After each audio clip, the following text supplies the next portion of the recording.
Adani owner అయితే ఏమవుతుంది దానికి ఇది ఒక ఉదాహరణ.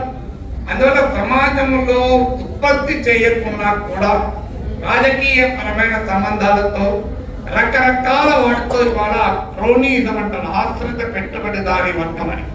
అంటే పొలిటికల్ నెక్సెస్ తో ఇవాళ మీరు గత 10 ఏళ్లలో అదాని లాభాలు మీరు చూడండి ఎంత పెరిగినాయి అర్థం. మరి ఎందుకంత పెరుగుతుంది? మీకు ఒక్క ఉదాహరణ, ఈ దేశంలో 22 కోట్ల మంది ప్రజలకు రోజుకు 375 రూపాయల ఆదాయం కూడా లేదు. కానీ అదానికి రోజుకు 1600 కోట్ల ఆదాయం. అంటే ఒక వ్యక్తికి రోజుకు 1600 కోట్ల ఆదాయం ఉంది. ఇంకో 22 కోట్ల మందికి రోజుకు 375 కూడా ఆదాయం లేకపోవడమే. ఈ ఆర్థిక విధానాన్ని ప్రశ్నించి చివరిగా మరి ఇలా ప్రశ్నించాలి అని ప్రజలు ఇలా ట్రేడ్ యూనియన్ కట్టి కార్మిక సంఘం పెట్టి పోరాడతారు అని అనుకున్నప్పుడు మన మధ్య ఐక్యతను దెబ్బతీసే సభా లక్ష్యాంశాలు ముందుకు వస్తాయి. ఏంటి? మతం పేరుతో విభజన చేస్తారు.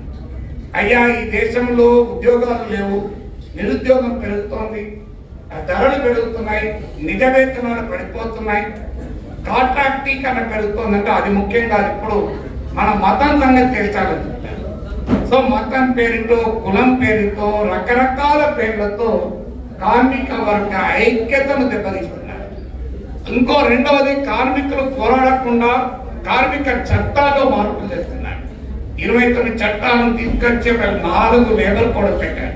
స్ట్రైక్ చేసే హక్కు లేదు, యూనియన్ పెట్టుకునే హక్కు లేదు, మాట్లాడే హక్కు లేదు అని ఇలా ఏ హక్కులు లేకుండా చేస్తున్నారు.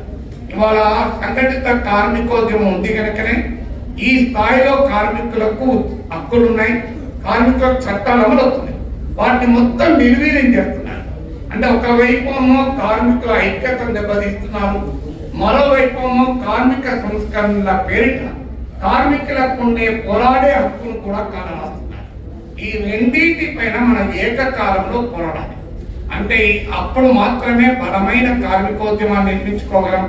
బలమైన కార్మికోద్యమం ద్వారా మాత్రమే ప్రజలకు అనుకూలమైన ఆర్థిక విధానాన్ని అమలు చేయించగలం.